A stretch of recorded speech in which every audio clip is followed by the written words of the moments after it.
Hey everyone, Reika here. So I'm going to be doing a anime review today of the show.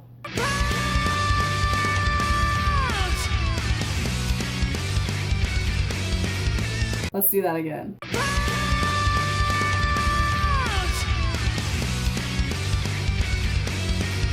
I love the theme song for this show. Like the opening, that's like the perfect way to introduce this whole show. They make him look like a badass when he's coming up with his cape in his arm, and he looks awesome. This is a show that just came out last year in 2015 towards the end, and I just finished watching it a few weeks ago, and I'm just going to give you guys my impressions. I'm going to try to avoid giving away any spoilers so that if you haven't watched this show that you will still be a bit surprised. So first off, let's go over the basics of the show. So we have the main character here, Saitama, who is this bald-headed guy in a jumpsuit with a red cape, and he's pretty plain looking, and I won't lie, my most favorite part of this show is just his facial expressions. I can't even begin to explain them to you, but the look of pure joy and happiness, this silly little, it's just hilarious. The circle face, it's just such a vague it's hilarious. You just need to watch it to understand what I'm talking about, but the facial expressions make it, because you just have to understand his personality. Basis of this story is we have Saitama, the main character, who is extremely strong, and just like the title tells you, he is One Punch Man. He literally defeats every single foe with a single punch. First time that I saw or even heard about this show, I was very, very skeptical about it, because I wondered how in the world are they going to make a show interesting if I know that he defeats everybody with a single punch. But of course, you've got to have some kind of a storyline somewhere, so obviously we're going to have somewhere along the line that he meets an opponent that he can't beat him with one punch. And so you know that it's going to kind of lead up to that at some point. And so it's not a very long show. It's only 12 episodes, and I believe, if I'm not mistaken, they are working on a season 2, which I'm really excited about because I do actually really enjoy the show. We have Saitama, who is this massive hero, but nobody even knows about him. Okay, he's very unknown. He just kind of appears because he lives in a place that they call City Z. And in this place, I don't know why, but aliens and these weird monsters just randomly appear in this place. They haven't really gone into why, so I'm hoping they'll get a little bit more depth into this story. Regardless, these monsters or aliens, whatever you want to call them, show up, and Saitama's always there, and he defeats all of them with one punch. Eventually, when he's fighting a monster, he runs across an android or a cyborg of sorts, and his name is Genos, I believe. He becomes kind of like his sidekick.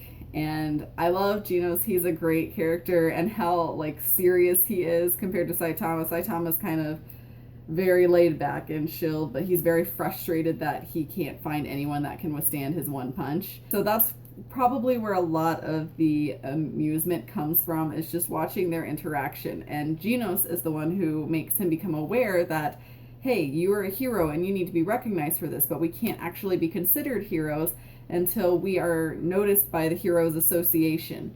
And so they end up looking online and signing up to take this Heroes Association test. Saitama over here, who is extremely strong, and all the physical tests he is incredible at and outbeats everybody. But he sucks at the written part. So of course he gets a lower ranking than Genos, who ends up getting perfect marks on everything. So he becomes a lower ranking hero, whereas Genos is this higher ranking. And so they've got different levels. It kind of reminded me of Naruto, and how they have the missions are a class S or a rank S, rank A, B, and all those kinds of things. So Saitama is a class C, and Genos is a class A, I believe. Of course, he's trying to build up his reputation, but he's not very well respected by most of the other heroes, and so Genos knows that. He calls him his sensei, and none of the other heroes want to believe that he's strong. So even when he saves the day, nobody wants to give him recognition. Only a few people throughout the show actually recognize him.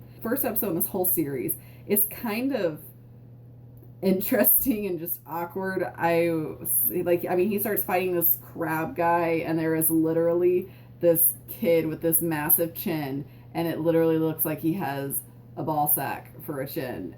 And my husband could not stop laughing at it. I was laughing, and it's just different.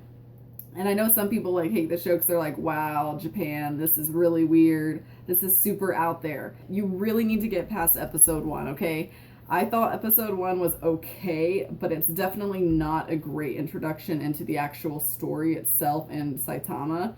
I can see how the first episode would turn a lot of people away, because the crab scene was kind of like, oh, and then they're ripping an eye out and juices, and it's pretty crazy. I totally understand if you saw the first episode and you were turned away from it. Try to give it at least 3 episodes to get into it. Eventually, I just got so entertained and amused by the facial expressions that I really liked it. And I was just like, okay, I know at some point here during this season that he is going to come across somebody who can withstand his one punch. Otherwise, there was literally no purpose to this whole story. You will get there, I promise. And yes, it's so different. It's definitely something that is new and kind of fresh to the anime world, in my opinion, because I feel like a lot of them just kind of end up being repeats, especially if you watch like shoujo animes. And I do like those, don't get me wrong, but sometimes I just feel like I'm watching the same story, just different characters. If you're looking for something interesting and different and you want to try a new show, I would highly recommend this one. But please, please give it at least until episode 3 to get through it. It does get more interesting, I promise you. And while the plotline may seem pointless, it's not. I'm hoping we will get a lot more in depth to find out, because I want to know personally, like, how did he get that strong? And the running joke in the show is that he's always telling Genus, his sidekick, that he became stronger from just training, like running laps and push-ups and sit-ups. And we all know that nobody's going to get that strong from that. And Genus doesn't want to believe that either. He's like, he realizes later that his sensei doesn't even realize or understand how he's that strong either. So I'm hoping eventually we're going to get to a point, like maybe in the second season. I honestly have no idea how many seasons they're going to do of this show. But hopefully enough that it will kind of give me closure about, well, how did he get this strong? Is he ever gonna get to the highest ranking of hero and be respected, kind of thing. So it is a really interesting show, and I hope you guys will give it a shot. I thoroughly did enjoy it, and the characters are great. The action scenes are fantastic. Like, it is such clean, crisp animation, and I was very impressed with it. I would definitely probably rate this anime out of 10. I would probably give it a 7 out of 10, just because, okay, don't hate me because I'm saying 7 out of 10. I don't want to give it too high, but I don't want to give it too low, because yes, storyline, it's not like the best storyline I've ever heard in my life, but for comedy and action scenes, color, characters, like, it's just, and being something different, I think it deserves more than a 6, so I'm going to put it right there at a 7, because it's so new and it is very enjoyable, and I laughed a lot during it, and so did my husband, and so we thoroughly enjoyed it. Thank you guys so much for watching, and I hope you enjoyed this review. I will be reviewing several other animes in the future. I wanted to get this one done first because it did come out last year, so I just wanted to cover my bases with it. Definitely let me know your thoughts. If you've watched One Punch Man, please let me know what your thoughts were down below in the comments, and also let me know if you have any other recommendations for animes that you would like for me to watch. Thank you guys so much, and let's hear that song one more time.